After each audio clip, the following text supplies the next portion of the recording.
Bienvenidos. Hoy vamos a meternos de lleno en unos textos fascinantes que giran en torno a la Parashá Shemot.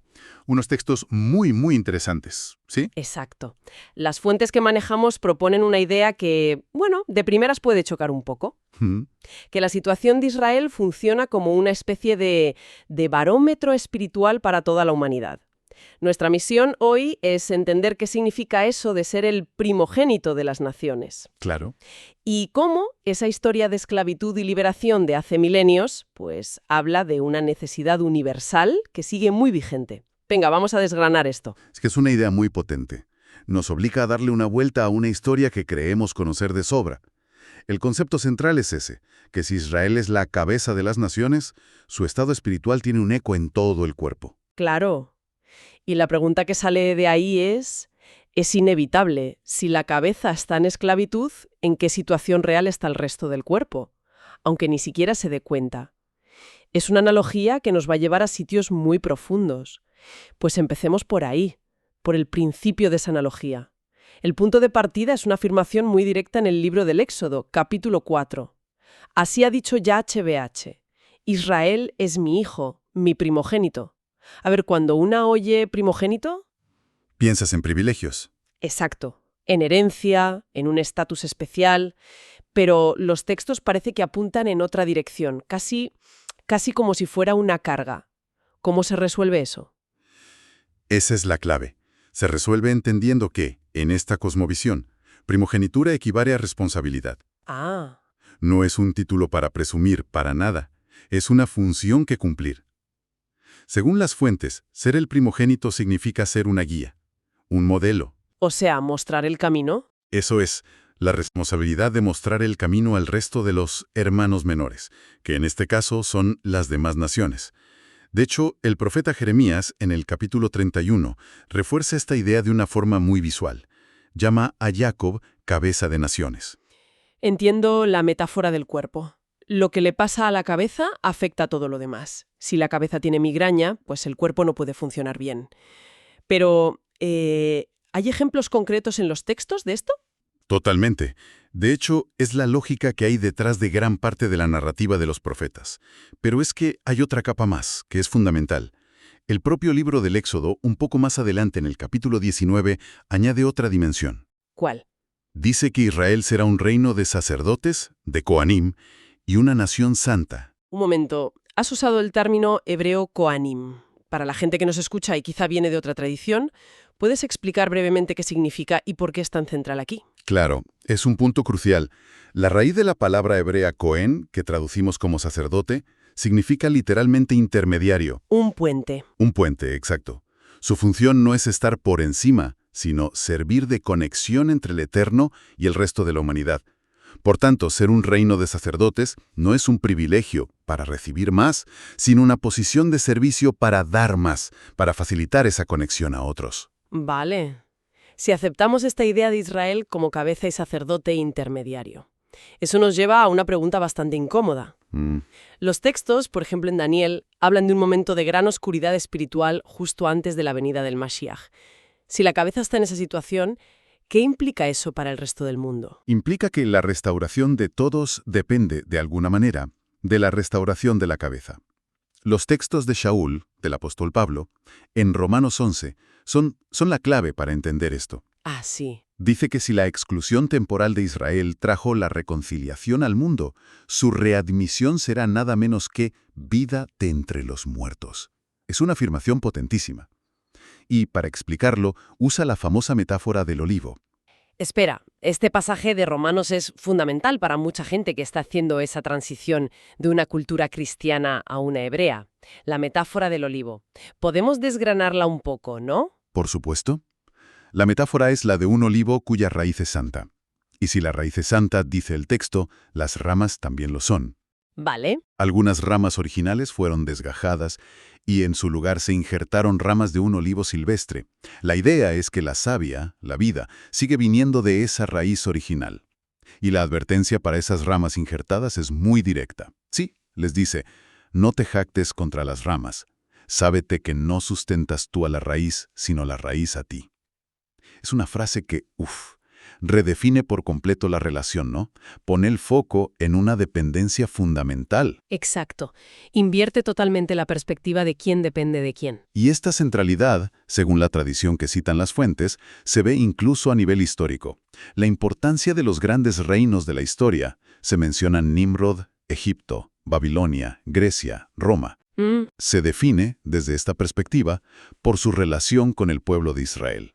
Su relevancia en la historia sagrada está ligada a su papel en la historia de la cabeza de las naciones. Esta idea de la raíz me hace pensar en el origen de todo este lío, el libro que estamos analizando, Shemot.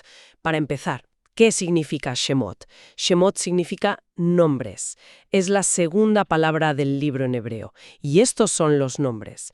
Y es interesante porque una de las ideas de las fuentes es que la Torá se tuvo que poner por escrito por un descenso espiritual general. Ya. Y este libro, Nombres, empieza narrando el olvido de un nombre, el de Joseph, y el comienzo de una esclavitud.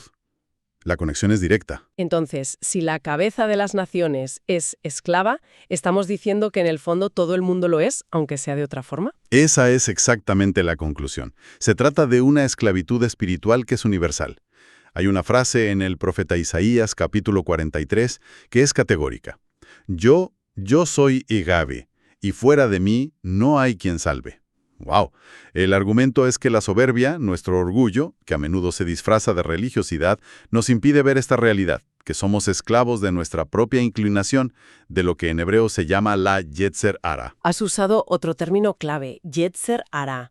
Suena a algo más profundo que una simple tentación. ¿Qué es exactamente en esta cosmovisión? La Yetzer Hara se suele traducir como la inclinación al mal, pero es más preciso entenderla como nuestra naturaleza egocéntrica. Vale. El impulso innato de ponernos en el centro de todo.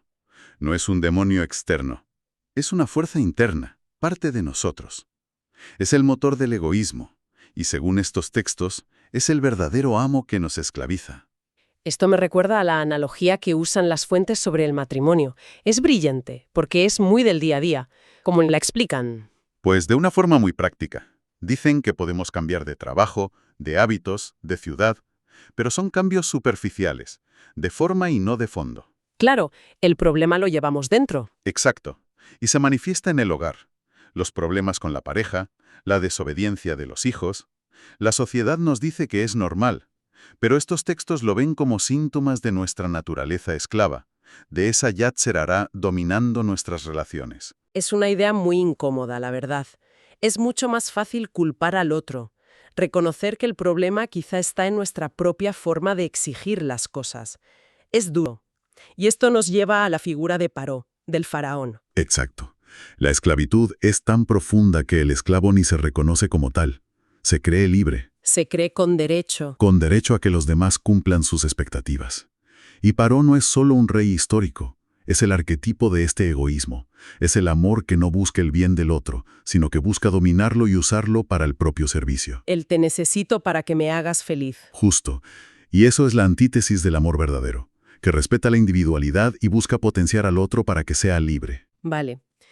Si el problema es tan profundo, tan arraigado en esa Yetzer Hara, ¿qué hacemos? Porque la cultura moderna nos bombardea con mensajes de autoayuda, de tú puedes solo, pero estos textos parecen decir lo contrario. Choca frontalmente, sí, porque la postura que presentan es radical. Si el problema es nuestra propia naturaleza, no podemos solucionarlo con nuestra propia naturaleza. Es una contradicción. Claro. Por eso la conclusión es tan clara. La libertad llega únicamente por una intervención externa, del Eterno y por medio de su Salvador. En la Parashá, esa figura es Moshe. En la realidad espiritual, es el Mashiach. O sea que la idea de que si mi pareja o mis hijos cambiaran, todo se arreglaría, es no entender nada de la raíz del problema. Precisamente. Es no reconocer la propia esclavitud. Ya. Esas personas, dice el texto, pueden buscar en la religión fortaleza o consuelo, pero no buscan un salvador, porque no se ven a sí mismos necesitados de salvación, no se ven como esclavos. Creen que son libres y el problema está fuera. Exacto. Y la razón por la que no pueden ver su propia condición, concluyen las fuentes, es la falta de humildad. Es el orgullo el que nos ciega. Hay algo que parece una contradicción en todo esto. El libro de Shemot dice, en el primer capítulo, algo muy curioso. Pero cuanto más los oprimían, más se multiplicaban y esparcían. ¿Cómo se entiende esto? Va en contra de toda lógica. Esta paradoja revela algo fundamental sobre el llamado del Eterno. Es permanente y dota al pueblo de una cualidad que una de las fuentes describe con una expresión muy gráfica. Cuanto más lo aprietan, más jugo saca. Me gusta esa imagen. Si partimos de la base de que es el Eterno quien permite las situaciones difíciles, no como castigo, sino como parte de un proceso, entonces nuestra actitud debe cambiar. Dejar de ver la dificultad como un enemigo. Y empezar a buscar la luz, el aprendizaje que se oculta en ella. Eso me recuerda inevitablemente a la historia de Jacob luchando toda la noche. No es una lucha para escapar, sino para obtener algo. Es exactamente esa actitud. Jacob no suelta al Ish, a ese hombre misterioso, hasta que lo bendice. No se conforma con sobrevivir la noche, exige una bendición de la propia lucha. ¿Y cuál es el resultado? Recibe un nuevo nombre, Israel, el que lucha con Dios.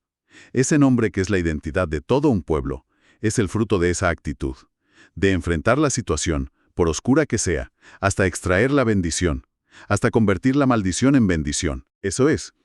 Entonces, si tuviéramos que destilar las ideas más importantes, ¿con qué nos quedamos? Para mí, la primera es impactante. El rol de Israel no como un privilegio, sino como una inmensa responsabilidad. Absolutamente. La de ser guía, intermediario, una cabeza cuyo estado afecta a todos. Luego, la segunda idea. La de la esclavitud espiritual universal. La noción de que todos, sin excepción, estamos subyugados a nuestro propio egoísmo, a nuestro paró interior. Una condición que la mayoría de las veces ni reconocemos. Nos creemos libres mientras obedecemos a un tirano interno. Y la tercera, que es la consecuencia lógica, es que la verdadera libertad no es un proyecto de automejora. No viene de aplicar 5 tips. No. Es un acto de salvación que, según estos textos, solo puede venir de fuera, del Eterno a través de su Mashiach. Exacto. Y para dejar una última idea en el aire, para que quien nos escucha siga reflexionando, hay una cita en las fuentes que lo resume todo de maravilla. A ver. Cuando el Eterno nos hace vivir una situación que no habíamos vivido antes, nos está dando la oportunidad de dar una luz que aún no hemos podido dar. Y añade, no podemos dejar de repasar una lección hasta que la aprendamos. ¡Wow! Quizás esa es la clave. Ver cada dificultad no como un obstáculo, sino como esa lección que se repite hasta que, como Jacob, por fin consigamos extraer de ella la bendición.